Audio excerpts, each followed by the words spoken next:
اپنی رعنائیوں کے ساتھ بڑے ہی خوش نصیب لوگ ہوں گے وہ جو اس ماہ مبارک کی برکتوں سے فیض یاب ہو سکیں گے۔ شعبان المعظم کی 15ویں رات گزری ہے۔ اس رات سے لے کے رمضان المبارک کی رات تک، جس رات رمضان المبارک کا چاند نظر آئے گا،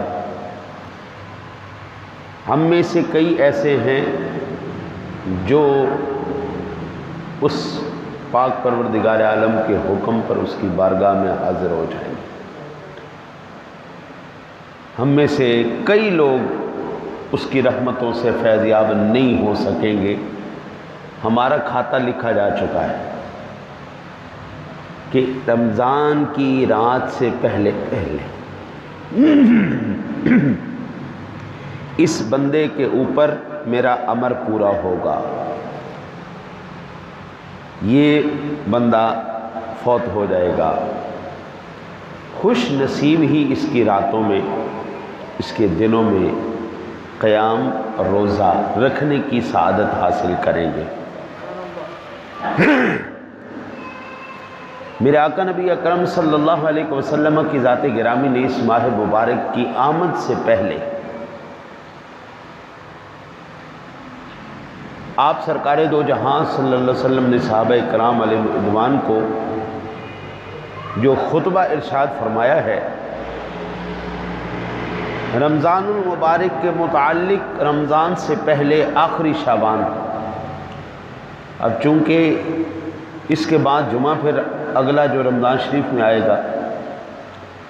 لہذا اس لیے آج ہی وہ خطبہ میں آپ کے سامنے عرض کر دیتا ہوں جو کریم آقا جی علیہ الصلوۃ والتسلیم کی ذات گرامی نے اپنے صحابہ کو سنایا۔ عن سلمان الفارسی قال خطبنا رسول اللہ صلی اللہ علیہ وسلم فی آخر یوم من شعبان فقال، حضرت سلمان فارسی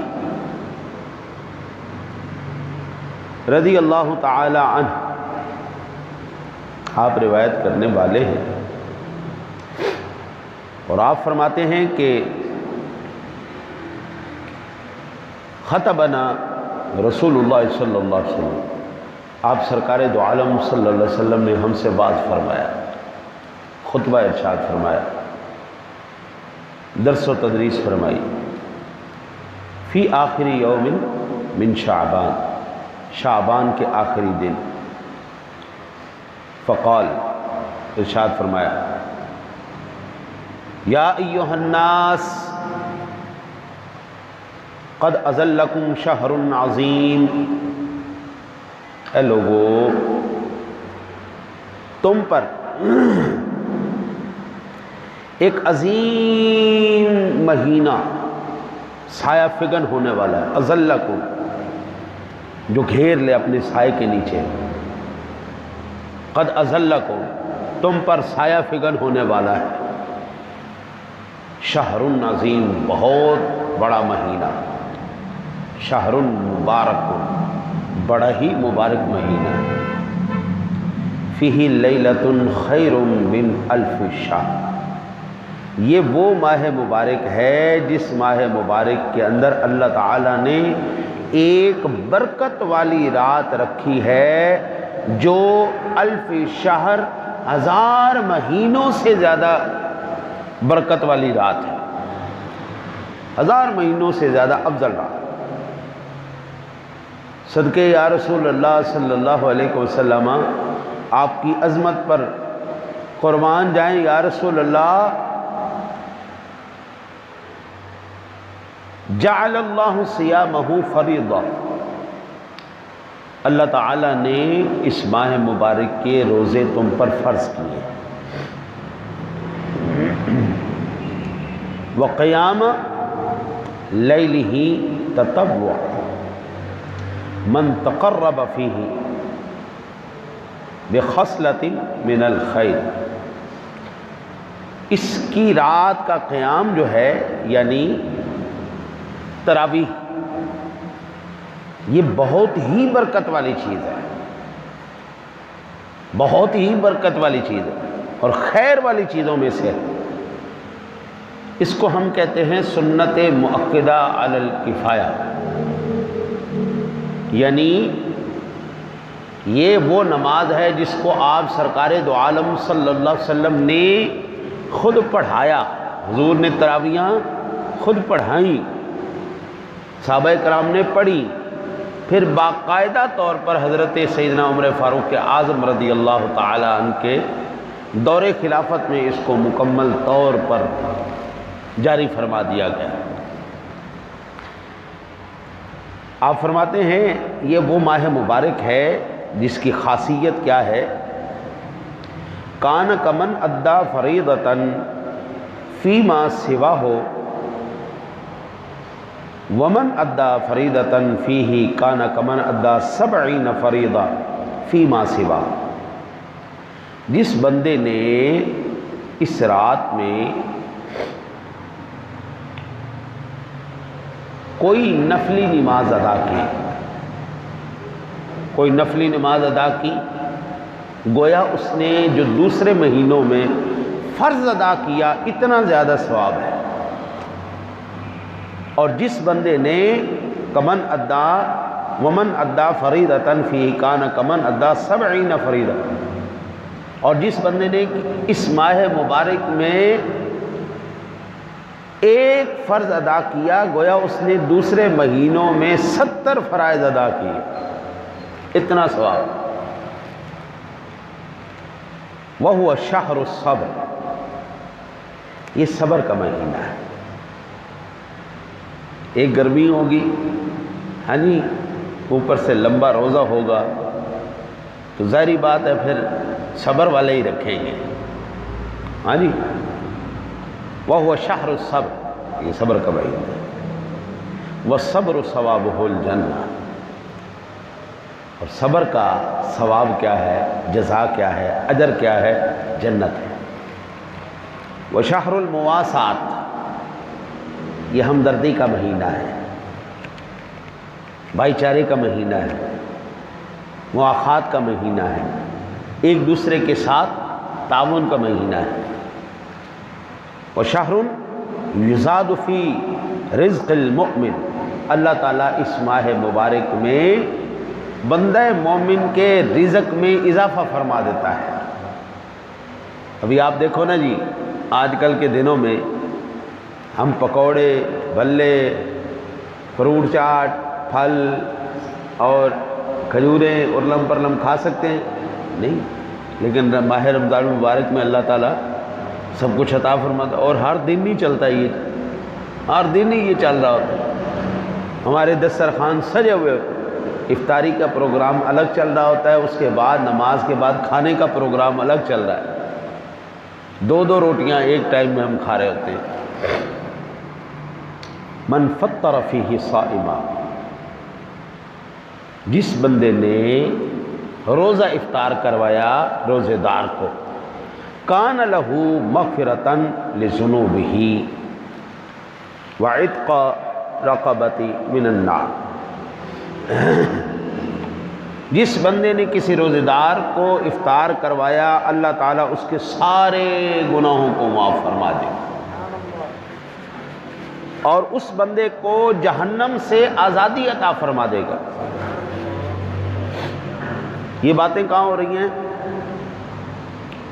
منبر رسول پہ حضور جلوہ گر ہیں، آگے صحابہ کرام تشریف فرما ہیں۔ صحابہ کرام میں امیر صحابہ کرام بھی ہیں اور صحابہ میں غریب صحابہ کرام بھی ہیں۔ میرے نبی کے صحابہ میں اکثر صحابہ کرام غریب صحابہ تھے۔ جب یہ بات سنی نا جی کہ وَقَانَ لَهُ مِثْلُ أَجْرِهِ مِنْ غَيْرِ أَنْ يُنْقَصَ مِنْ أَجْرِهِ شَيْءٍ، جو بندہ کسی کو افطار کروائے گا اس بندے کا اللہ تعالیٰ مغفرت بھی فرما دے گا، جہنم سے اس کی گردن کو آزاد بھی کر دے گا، اور اس بندے کا جس نے روزہ رکھا اس کے اندر ایک ٹکے کی بھی کمی نہیں ہوگی، اس کو بھی اللہ پورا اجر دے گا، روزہ افطار کروانے والے کو بھی اللہ پورا اجر دے گا۔ تو صحابہ کرام علیہم رضوان جو تشریف فرما تھے، غریب صحابہ کرام بولے قلنا یا رسول اللہ صلی اللہ علیہ وسلم لیسا کلنا یجد ما یفطر الصائم، یا رسول اللہ ہم بڑے غریب سے لوگ ہیں، ہمارے پاس اتنا نہیں ہے کہ ہم کسی روزے دار کو پیٹ بھر کے کھانا کھلائیں اور اس کے یہ سارے انتظام کر سکیں۔ آقا جی ہم تو بڑے ماڑے سے لوگ ہیں۔ میرے آقا نبی اکرم صلی اللہ علیہ وسلم نے ارشاد فرمایا فقال رسول اللہ صلی اللہ علیہ وسلم یعطی اللہ ھذا الثواب من فطر صائما علی مذقۃ لبن او تمرۃ او شربۃ من الماء۔ اگر کوئی بندہ، ضروری نہیں ہے کہ پورا ہی کھلائے گا تو ثواب ملے گا، یعطی اللہ ھذا الثواب، اللہ اس کو بھی یہ ثواب عطا فرمائے گا، من فطر صائما علی مذقۃ لبن، کوئی کسی مسلمان کو ایک دودھ کا گھونٹ بھی پلا کے روزہ کھول دے گا نا جی، دودھ نہیں ہے لسی کے ساتھ ہی اس کو پلا دے گا، تو اللہ تعالیٰ اس بندے کو بھی یہ اجر عطا فرمائے گا۔ او شربۃ من ماء، یا پانی کا ایک گھونٹ ہی پلا دے، پانی کا، اب پانی تو ہر ایک کے دسترس میں ہے نا جی، چلو دودھ نہیں پلا سکتے نہ صحیح، کھانا نہیں کھلا سکتے نہ صحیح، اور دودھ تو پلا سکتے، اب اپنا پانی کا گلاس تو پلا سکتے ہو، تو حضور فرماتے ہیں او شربۃ من ماء، پانی میں سے جس نے، ومن اشبع صائما سقاہ اللہ من حوض شربۃ لا یظمأ حتی یدخل الجنہ، اور جو بندہ اس روزے دار کو پیٹ بھر کے کھانا کھلا دے، اللہ وحدہ لا شریک کل قیامت والے دن اسے میرے حوض کوثر سے حوض کوثر پلائے گا، اور جب وہ پی لے گا جنت میں داخلے ہونے تک اس کو کبھی پیاس نہیں لگے گی۔ فرمایا وَهُوَ شَهْرٌ أَوَّلُهُ رَحْمَةٌ، اور یہ وہ مہینہ ہے جس کا پہلا عشرہ رحمت کا عشرہ ہے، وَأَوْسَطُهُ مَغْفِرَةٌ، اور اس کا جو درمیانی ہے وہ مغفرت کا عشرہ ہے، وَآخِرُهُ عِتْقٌ مِّنَ النَّارِ، آخری عشرہ جہنم سے جہنمیوں کی آزادی کا عشرہ ہے۔ اللہ اکبر، اللہ اکبر۔ دودھ لیتے نا جی تو سب سے پہلے کیا ہوتا ہے جی؟ ملائی، اوپر سے ملائی اتار لی، پھر نیچے سے دودھ آ گیا، پھر آخر میں سڑی بجھی کوئی ہے اگر نیچے لگ جائے اس کو ہم کھرچ لیتے، بلا تشبیہ۔ پہلے عشرے میں جتنے بھی نیک لوگ ہیں وہ سارے بخشے جانے، دوسرے عشرے میں تھوڑے سے گناہ گار قسم کے تھوڑے سے، اور تیسرے عشرے میں میرے جہنمی اللہ تعالیٰ ان کو آزادی دے گی، جو اپنی عمل کی وجہ سے جہنم کے مستحق بن چکے، لیکن اللہ تعالیٰ کی رحمت ان پر اپنا سایہ فرمائے گی، ان کے لیے بھی بخشش کا سامان فرمائے۔ یہ بہانے ہیں حضور